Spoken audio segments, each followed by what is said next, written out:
In December 1917, Halifax, one of the most strategically vital ports. We looked up and saw him coming down the runway at us. I saw his landing lights shaking, and that's how I knew he was moving.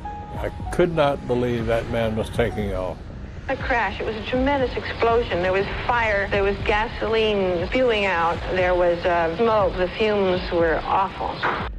I saw flames coming, so I figured, I saw my mom go, and I looked at my dad, and he told me to jump, so I just crawled out and jumped. The passengers on KLM Flight 4805 were exhausted.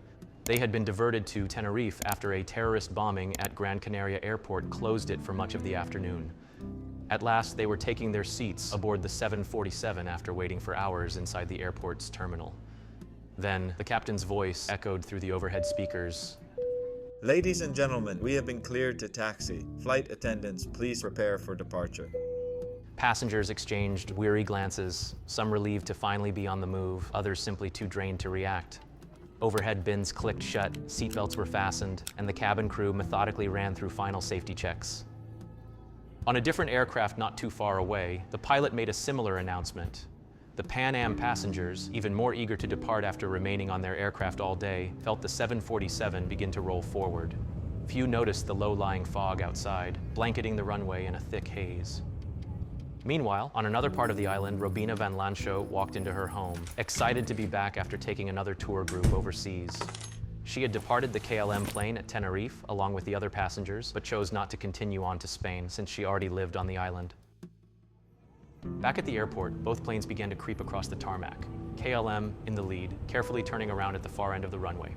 Pan Am, following behind, was searching for the designated taxiway to exit and wait for the KLM to depart.